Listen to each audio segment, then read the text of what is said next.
नमस्कार दोस्तों, मैं हूं दीपक सिंह। दैनिक समाचार से। एक गांधीनगर पुलिस ने एक चोर को पकड़ लिया है।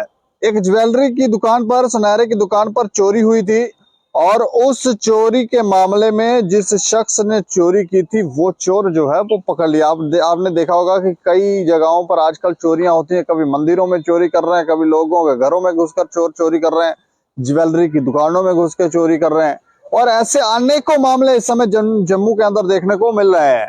और सवाल ये उठते हैं कि जब ये मामले हो जाते हैं तो चोर पकड़ में भी नहीं आते हैं। और कई बार लोग ये आरोप लगाते हैं कि पुलिस का ढीला ढाला रवैया, लेकिन इस मामले में पुलिस ने चोर को पकड़ लिया है। और जो चोर है वो जानकारी ये मिली है कि उसी दुकान पर काम करने वाला, यानी कि उसी दुकान पर एक नौकर जो काम करता था, उसी ने उस दुकान में सेंध मारी थी और 10 लाख रुपए की ज्वेलरी लेके फरार हो गया था। इस पर पूरी विस्तार से आपको जानकारी देंगे। हमारे साथ हमारे सीनियर डिप्टी न्यूज एडिटर है गोविंद चौहान फोन लाइन पर। गोविंद जी। जी दीपक जी। अच्छा, मैं जानना चाह रहा हूँ, ये जो चोर पकड़ा गया है, क्या ये चोर वही था जो दुकान पर काम कर रहा था? जी, ये चोर वही था जो दुकान पर काम कर रहा था। अच्छा। इस चोर की पहचान हुई है विनय कुमार, थाना Vinod Kumar, RO new beta colony Jalandhar. अच्छा। इसकी पूछताछ के बाद इससे गहने बरामद कर लिए गए हैं। मामला ये हुआ था कि 25/2 को एक कंप्लेन दी थी। 25/2 को?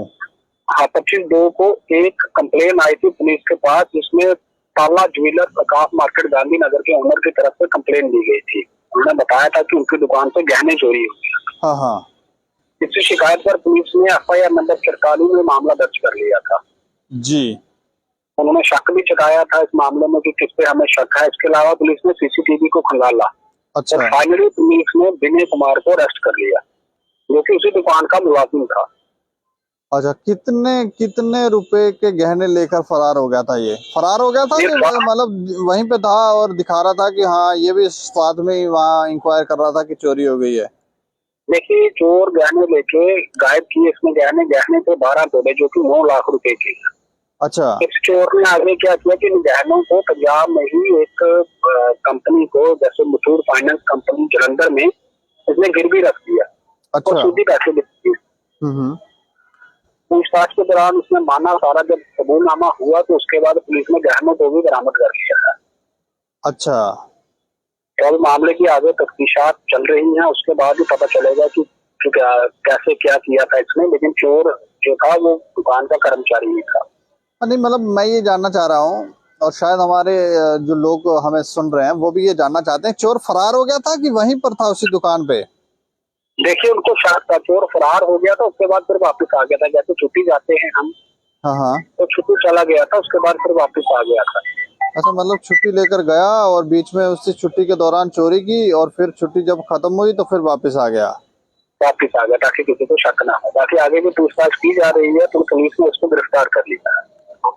चलिए, शुक्रिया हमें जानकारी देने के लिए। शुक्रिया।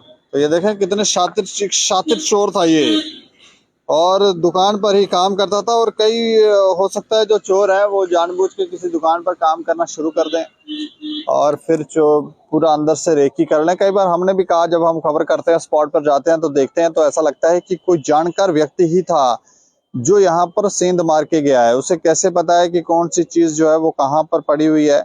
और अब ये जो खुलासा हुआ है कि दुकान पर काम करने वाला कर्मचारी ही चोर निकला है और वो भी छुट्टी लेकर घर गया हुआ था। उस दौरान उसने उस छुट्टी के टाइम पीरियड में ही चोरी की और बाद में छुट्टी अपनी खत्म होने के बाद आ गया इनोसेंट बनके कि हाँ। अच्छा, वो भी बड़ा हैरान होकर वहां जान रहा होगा कि चोरी हो गई है, ओ कैसे हो गई है, क्या हो गया है, और की खुद ही है। इस खबर के ऊपर आप प्रतिक्रिया भी रखें और थोड़ा सतर्क भी, और देखते रहे दैनिक समाचार। मुझे और मेरे से होगी राजीव गुप्ता को दें इजाजत। नमस्कार।